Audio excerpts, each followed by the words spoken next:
이사야 29장 11절 12절 말씀 읽어갑니다. 이사야 29장 11절 12절 말씀 같이 보도합니다. 그러므로 모든 계시가 너희에게는 공한책의 말처럼 되었으니 그것을 아는 자에게 주며 이르기를 그대에게 청하노니 이를 읽으라 하면 그가 대답하기를 그것이 공해졌으니 나는 읽지 못하겠노라. 또 책을 글 모르는 자에게 주며 이르기를 그대에게 청하노니 이를 읽으라 하면 그가 대답하기를 나는 그를 모른다 할 것이니라. 아멘. 아멘. 오늘 말씀은 영적인 눈이 가려진 유다 백성들의 영적인 상황에 대해서, 한심한 영적인 상황에 대해서 말씀하는 것을 내용으로 하고 있습니다. 유다 백성들이 하나님의 말씀을 듣지 아니했고 선지자가 말씀을 전할 때는 무시하고 조롱하고 계속해서 그렇게 살아왔습니다. 그렇게 되면 어떻게 되느냐? 계속해서 하나님 말씀 무시하고 하게 되면 어떤 일이 일어나느냐? 그걸 말씀했는데 지난 앞절에서는 계시가 선지자들에게 오더라도 하나님께서 눈을 가리시고 선지자들의 머리를 덮으신다, 그렇게 말씀하셨습니다. 그러니까 못 보게 하시고 선지자들을 통해서 전해지는 말씀도 하나님께 전해지지 못하도록 선지자들을 딱 붙잡으시는 거예요. 말씀도 전하지 마라 이렇게 하는데요, 거기 이어지는 것입니다. 모든 계시가 공한책의 말처럼 되었다고 했습니다. 모든 계시가 너희에게는, 유다죠, 유다에게는. 또 유다가 하나님 말씀 무시하고 선지자의 말씀도 무시했던, 조롱했던 그 유다죠. 유다에게는 공한책의 말처럼 된다 했습니다. 모든 계시는 하나님의 모든 말씀입니다. 하나님의 계획과 하나님의 뜻을 담고 있는 하나님의 모든 말씀입니다. 봉한다, 봉한책의 말처럼. 봉한다는 말은 밀봉해서 완전히 덮어버리는 걸 말합니다. 밀봉해서. 그러니까 말씀이 없는 것이 아니고 말씀이 주어졌는데 그 말씀을 밀봉해가지고 완전히 덮어버리는 거죠. 그래서 이제 그 말이 계시록에서는 묵시의 말씀이 된다. 그래서 묵시가 드러나는 것이 계시라고 그렇게 말씀을 하죠. 아무도 볼 수 없는 말씀이 되게 하신 것입니다. 여호와께서 선지자에게 주신 말씀은 있지만 그 말씀을 아무도 알 수 없게 막으신다는 말씀입니다. 그래서 답답하겠죠. 하나님께서 말씀을 하셨는데 그 말씀이 무슨 뜻인지 모르겠다. 관심이 전혀 없던 사람부터 시간이 지나다 보면 언젠가는 이제 그런 점이 궁금하고 불안할 거예요. 불안해서 무슨 말씀을 하셨지라고 관심을 갖게 될 텐데, 그때에 그 말씀이 그에게 밀봉한 책이 된다, 말씀이 된다는 것입니다. 유다 백성들이 하나님의 말씀을 듣지 아니하고 선지자를 통해서 주신 말씀도 무시하고 조롱한 결과입니다. 선지자 자신은 하나님 말씀을 받아도 그 말씀을 백성에게 전할 수 있는 말씀이 되게 하신 것입니다. 그러니까 선지자까지는 말씀이 도달하는데 그 말씀이 백성들에게는 전달되지 않도록 하나님께서 하신다는 것입니다. 여호와의 징계는 하나님의 백성들이 하나님의 말씀을 볼 수 없게 하는 것도 징계입니다. 징계입니다. 분명히 뭐라고 하셨는데 그게 무슨 말씀인지 알 수 없게, 볼 수 없게 만드신다는 것입니다. 두 번째로 여호와께서 말씀을 읽을 수 없게 만드셨다. 11절 후반부입니다. 그를 아는 자에게 주며 이를 읽으라 하면, 이 말씀은 말씀을 받아서 기록하였는데 이제 읽을 수 있는 말씀인 것을 분명히 알아요. 말씀이 읽을 수 있는 말씀인 걸 분명히 아는데 하나님께서 주신 말씀을 받은 데까지는 할 수 있게 하신다는 거죠. 말씀은 계속 주시는데 이를 읽으라 하면 그것이 봉해졌으니 나는 못 읽겠노라, 이렇게 답을 한다는 거죠. 눈을 떠서 글을 보는데 글이 그 사람에게 보이지 않는다는 거죠. 여기서 읽어보라 라고 하는 것은 이 사람이 전문가고 또 학식이 있는 사람이고 전문성 있는 사람인데, 이기 때문에 그 사람에게 주면서 정확하게 하나님 뜻이 뭔지 알아보라, 읽어내라 라고 하는데 그 말씀이 나는 읽지 못하겠다, 이렇게 말한다는 거죠. 눈을 크게 뜨고도 기록된 말씀을 전혀 읽을 수 없게 하신다는 말씀입니다.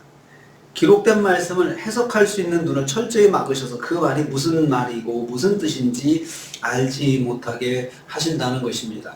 그러니까 머리를 캄캄하게 지식을 꽉 묶어버리시는 거예요. 읽어도 무슨 뜻인지 모르니까 모르겠다는 거죠. 도무지 모르겠다. 하나님의 징계는 기록된 말씀을 하나도 이해하지 못하게 하시는 것도 하나님의 징계입니다. 그러니까 계속해서 말씀을 거부하고 말씀을 듣지 않고 그렇게 되면 하나님께서 그 사람에게는 그냥 말씀이 없는 상태로 그냥 막아버리시는 거예요. 나중에 그 사람이 관심을 갖는다 하더라도 그때는 말씀에 순종하기 위해서 관심을 갖는 것이 아니고 궁금하니까 불안하니까 말씀을 이제 보려고 하지 않겠습니까? 그때는 때가 늦는다는 거예요. 저는 하나님의 이 이사야서를 통해서 하나님께서 징계하시는 과정을 가만히 보면요, 진짜 하나님 무서우신 분이에요. 진짜 철저하시고 무서우신 분이세요. 징계하신다, 벌을 내리신다 그러면 벌 내릴게 이걸로 끝나는 게 아니에요. 아주 조목조목 하나님께서 벌을 주시는 거예요. 그래서 이 범죄한 사람이 내가 죄를 졌구나 라는 것을 나중에 철저하게 깨닫게 하죠. 철저하게. 그것을 통해서 후회를 하든 또 무슨 말을 하든 그건 상관없고 아무튼 하나님께서 너가 지은 죄가 이것이고 그래서 너는 이런 벌을 받는다 라는 것을 그때 아주 뼈저리게 느끼게 만드신다는 거예요. 뼈저리게 느끼게. 그게 저는 이사야서를 통해서 하나님의 징계 이 말씀을 묵상하면서 조목조목 하나님께서 아주 그냥 잘근잘근 벌을 주시는 거예요. 잘근잘근 심는다고 하는데 아주 그냥 고통을 받도록 그냥 하나님께서 철저하게 하신다는 것을 볼 수가 있습니다. 그게 하나님의 공의죠. 대충 하면 다음에 또 할 수 있다 생각하죠. 근데 하나님께서 철저하게 하시는 거예요. 그래서 실행을 하시기 전에 계속 경고하시는 거예요. 실행하시기 전에.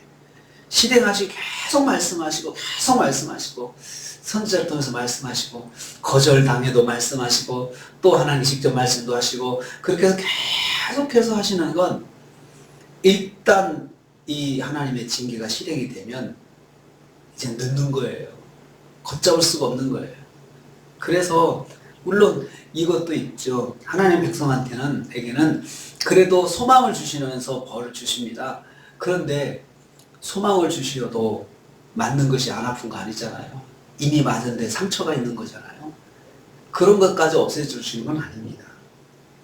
세 번째로 읽고자 노력해도 읽을 수 없게 만드신다 했습니다. 12절 말씀입니다. 그 책을 글 모르는 자에게 주며 이르기를 그대에게 청하노니 앞에서는 아주 전문가에게 줘서 못 읽으니까 그러면 이 사람은 될까 하고 이제 전문성을 가지지 않고 일반 사람에게 글을 읽지 못하는 사람에게 이건 읽지 못하는 사람에게 준다는 건 뭡니까?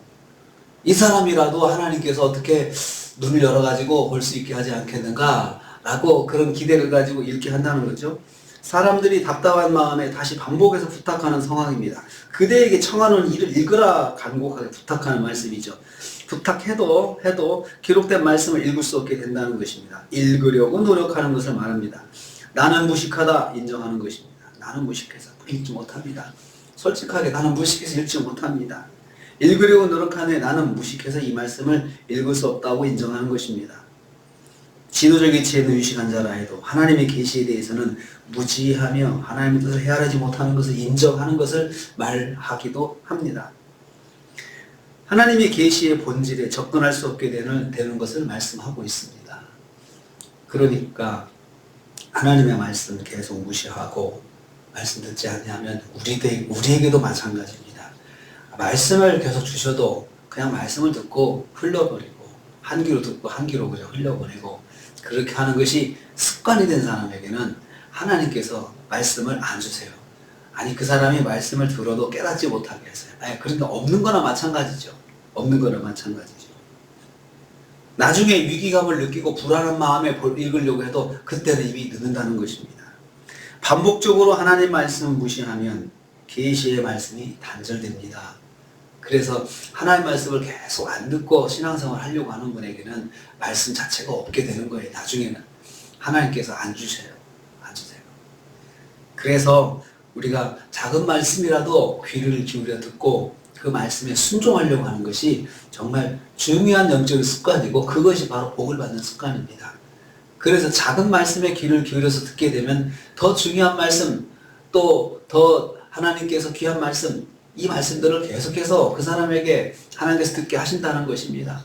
기도 생활도 그렇잖아요. 기도 생활 안 하는 사람과 기도 생활 하는 사람의 차이점.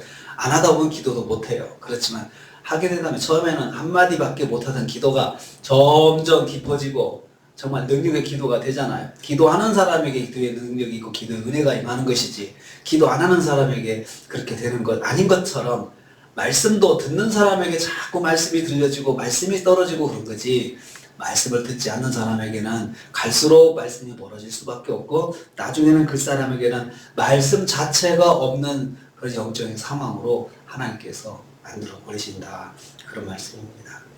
이번 한 주간도 우리가 또 시작을 합니다. 우리에게는 모든 계시가 공안책의 말처럼 되지 않고 있습니다. 그렇지만 언젠가는 불순종이 반복될 때는 그렇게 된다는 말씀이니 우리가 이번 주에도 사소한 말씀이라도 귀담아 듣고 순종하려고 하고 그럴 때 하나님께서 자꾸자꾸 말씀을 더해주시고 또 은혜도 더해주십니다. 그렇게 작은 말씀에도 귀를 기울이는 습관이 더 많은 말씀, 더 많은 은혜를 받는 그런 복으로 한 주간 임하시기를 주님의 이름으로 축복합니다.